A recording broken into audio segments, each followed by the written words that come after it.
Malampusang gipaygayon ang presentasyon sa mga benepisyaryo sa Batch 5 sa Agri-Ascenso Program niadtong Hunyo 4, 2026. Ang mga aktibidad gitambungan ni City Mayor John T. Raymond Jr., City Agriculturist Engineer Kenneth S. Artes, ug mga kauban sa City Agriculture Office, lakip ng Agri-Ascenso Focal Person Ms. Christy Dianson, technical working staff sa nagkalaing-laing opisina sa Dakbayan ug mga benepisyaryo sa maong programa. Isip tubag sa panginahanglan sa komunidad, gilangkuban ang maong kalihukan sa paghatag og monetary assistance, starter kit ug serya sa mga seminar ug workshop nga nagtumong sa pagpalambo sa panginabuhian sa mga pamilyang labing nanginahanglan sa Dakbayan.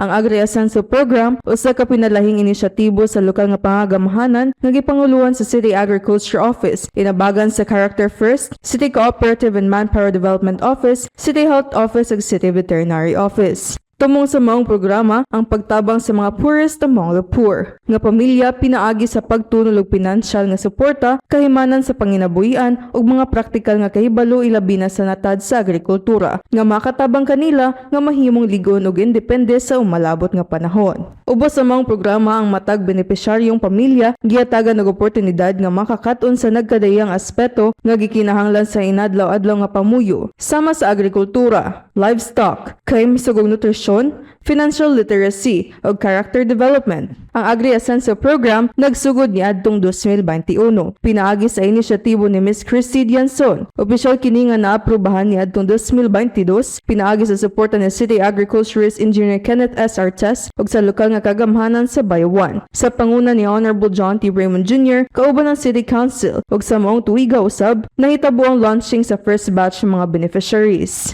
Gikan sa 2022 hangtod karong 2026. Kapina sa 400 ka mga panimalay o households ang nahimong opisyal nga benepisyaryo sa maong programa. Pinaagi sa Agri-Ascenso Program, nagpadayon ang Bayawan City sa iyang misyon nga dili lamang muhatag og dinalian nga ayuda, kundi magtanom usab og kahibalog oportunidad aron ang matag pamilyang Bayawanon mahimong ligon ug produktibo ug malampusong moasenso. Gikan sa Media Bureau, kini si John Crisino Ruelo, Ibayo Bayawan, kita ang Bayawan.